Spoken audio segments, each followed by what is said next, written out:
There we go. Hi everybody, my name is Isabel, and today I just wanted to record myself making this little drawing for you. This is the back cover of Volume 3, and believe it or not, we are about halfway through Season 2.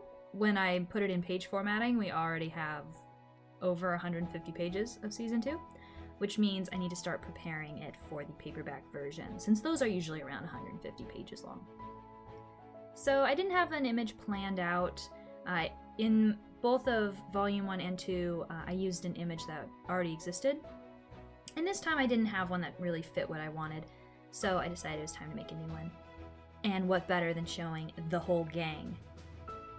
So as you see, I had a rough sketch in green underneath showing the general place of all the characters, and then I just went in one more time to do a more detailed sketch so I could figure out how I wanted the anatomy to look.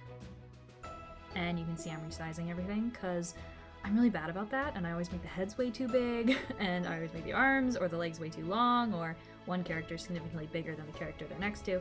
So I always have to resize things and zoom out and look at it from another perspective. Alright, now it's time for the line art. This is on another layer, and as you can see, Will is so adorable in his cute little pose. Everything about Will is positive and enthusiastic, and he is the youngest in the troop. He's only supposed to be about 15. Of course, Marion is just looking at him. She's like, who is this kid? Who's this adorable, wacky kid, and how is he with these criminals? Just doesn't fit because he's so sweet. I can see them being really good friends.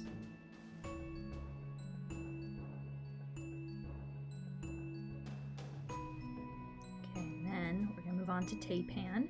Now, he does not exist in normal Robin Hood lore, as I'm sure many of you know. He actually is from the first draft I wrote when I was 14, and he played a bad guy. I just wanted to keep him around. I thought it would be very nostalgic for me to keep him around. So he's with the gang for now. I don't know if I'm going to keep him with the gang for long, because I would like to stick with the traditional lore, and I'm going to be bringing in and introducing Much the Miller's Son very soon, so that I'm more following the typical Robin Hood lore with the Merry Men.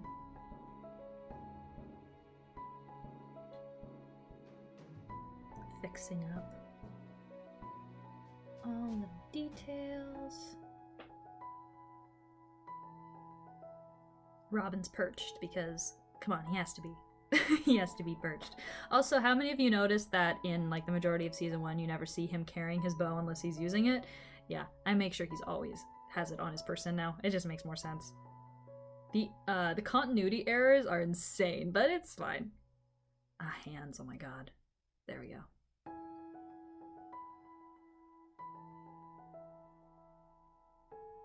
I feel like I've always been pretty good at drawing female anatomy, but now that most of my characters are men, I have to get better at drawing men's anatomy, and that doesn't come as naturally, so I hope I'm getting better. I think in some ways I'm getting better, and there's still certain areas that need a lot of improvement. Adding in all the details to the landscape. I tend to add in a lot of details to the grass. I didn't used to, but I think it definitely helps. Okay, and as you can see, I'm creating my background colors, and I'm actually going to do it in 2 different layers, one for the foreground and one for the background. Because the background is going to be really detailed, and I want to have that separate so I don't mess with anything in the foreground. Again, adding in lots of details. I think it helps. Makes things look... it just makes things look more textured, less flat. Okay.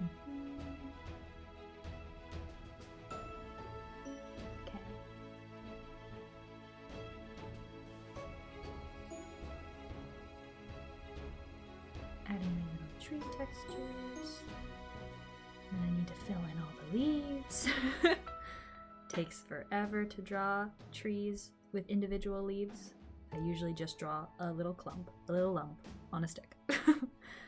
So I've just pulled up another document that is my character sheet, so it has all their colors on it, so I can easily grab the colors, so I don't have to just pull up colors from the spot. And I'm finished coloring in Will, and I'm moving on to Marion.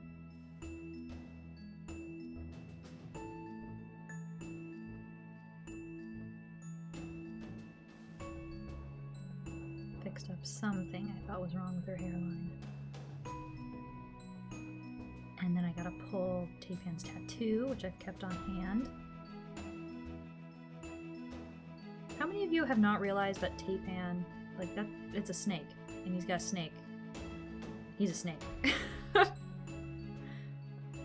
Did ya not know? Well, now you know. Oh yeah. I probably get a lot of critiques on how I draw beards, or how I draw 5 o'clock shadow on some of my characters. The fact is I'm just lazy. Half the time I will draw it in great detail, and half the time I just do like a vague color. I think it depends on how I'm feeling when I'm drawing that scene. Okay, so I've moved on to the background. And adding in more details, some up close trees and bushes, and then I'm gonna move on to ones further behind.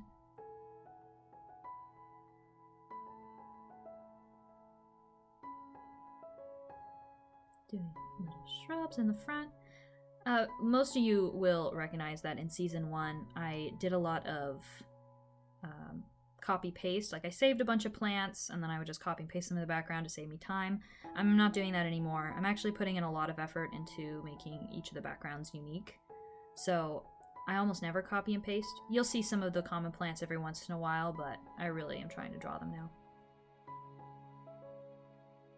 So you're probably wondering why I'm using gray, but it's actually because I'm going to do a multiply layer with these grays. So these are on their own layer, and this is just helping me plan out where I'm going to put all these different trees and bushes and make it look a little less planned. There we go, they've been multiplied, and now I'm just filling in some of the differences. Making the edge a little less harsh, and then I'm going to go in with a black, and I'm actually going to outline them.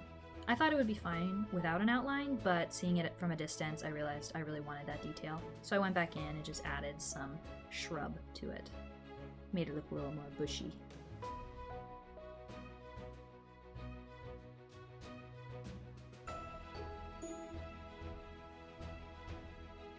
I'm getting better at nature. I think the best thing to do when you're drawing a nature scene is to just make it look messy.